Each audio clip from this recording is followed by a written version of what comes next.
Les couloirs de la mémoire. Dans un immeuble sans âge, au centre d'une ville silencieuse, il existait une porte que personne n'ouvrait. Elle était banale. Bois sombre, peinture écaillée, une poignée terne. Mais quelque chose dans son apparence retenait les pas, forçait les regards à se détourner. Les voisins n'en parlaient pas, ils passaient devant en accélérant. Camille vivait dans cet immeuble depuis peu. Nouvelle dans la ville, elle n'avait pas encore appris à ignorer cette porte. Chaque matin, en montant les marches pour rejoindre son appartement, elle s'arrêtait devant elle.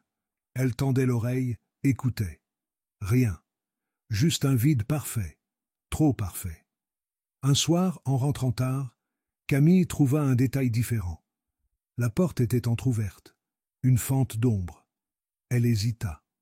Regarder à l'intérieur? Non. Mais ses pieds semblaient agir seuls. Doucement, elle poussa la porte du bout des doigts. Un long couloir s'étendait devant elle, plus long que ne pouvait contenir l'immeuble. Les murs étaient faits de miroirs opaques, renvoyant une lumière étrange, sans source identifiable. Elle entra, par curiosité ou par impulsion. Derrière elle, la porte se referma sans bruit.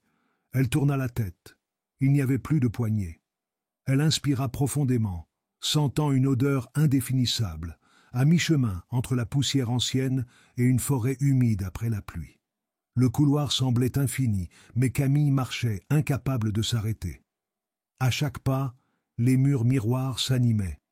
Des formes y apparaissaient, silhouettes floues, scènes qu'elle ne reconnaissait pas. Mais plus elle avançait, plus ces images lui semblaient familières. Une balançoire sous un arbre, une pièce encombrée de jouets, le regard sévère d'une femme. Elle comprit alors. Les miroirs renvoyaient des souvenirs qu'elle avait oubliés, des bribes de son enfance, des moments enfouis. Camille s'arrêta devant une image qui la frappa. Une petite fille, elle-même, pleurait dans un coin sombre.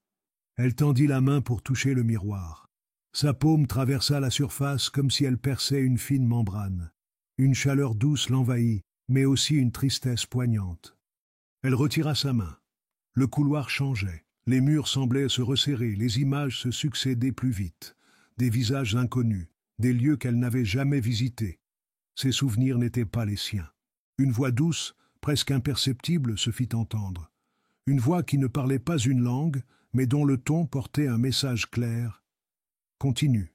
Tu n'as pas tout vu. » Camille obéit, marchant plus vite. À mesure qu'elle avançait, elle avait l'impression de descendre, bien que le sol reste plat. Le couloir se transformait en une spirale douce, et les images devenaient plus vives, plus réelles. Parfois, une main apparaissait de l'autre côté des miroirs, tendue vers elle, mais elle n'osait jamais la saisir.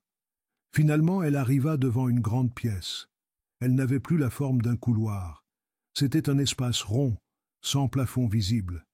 Les murs étaient entièrement faits de miroirs, mais ceux-ci étaient brisés, laissant voir au-delà une obscurité insondable.